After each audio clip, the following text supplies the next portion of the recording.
अगर आप भी चाहते हैं प्रीति फिल्म्स के वीडियो सबसे पहले आप तक पहुंचे, तो लाल बटन को दबा के चैनल को सब्सक्राइब जरूर करें और साथ में बेल आइकन को दबाना ना भूलें। Presented by Preeti films. Mithu राजा।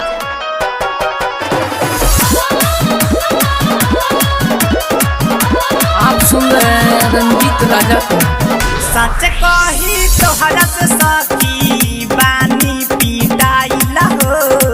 सच कही तोहरा से सखी बानी पिटाइला हो।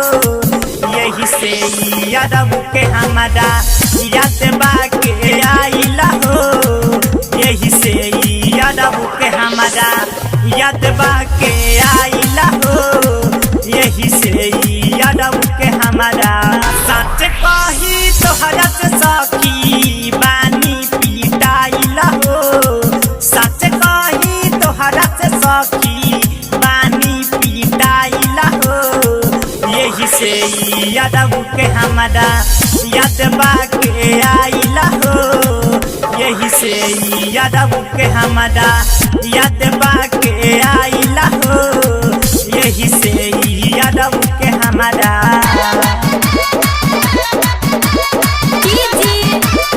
मिठू राजा। मिठू राजा। राजा परसोनी। जाता निपुण करे सबे बताई बहो। केहू से कही ना तू चुप मिले जाई बहो। चुप मिले जाई बहो। जाता निपुण करे सबे बताई बहो।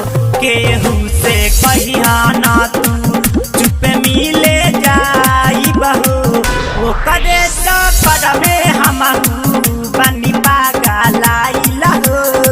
वो करे तो करबे हमहू बनी पागलाइला हो।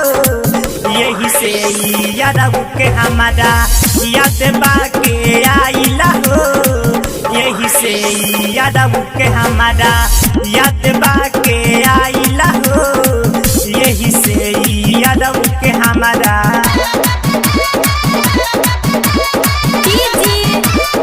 मिठू राजा। मिठू राजा। प्रीति फिल्म्स रिकॉर्डिंग स्टूडियो चिरैया। भइल रहे प्यार हमारो सखी बचपन में। बड़ गुदा गुदी हमारा सहारा बदन में।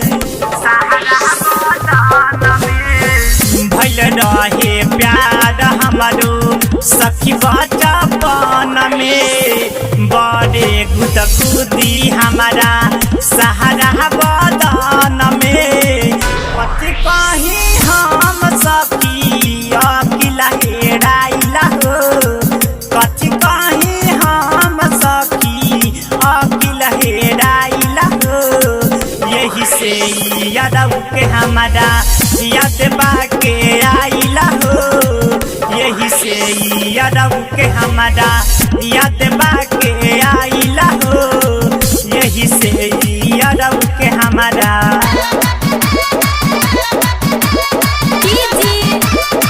मिठू राजा। मिठू राजा।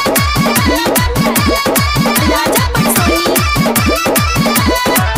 राजा जी रंजीत हमारो बड़ा माना भावे।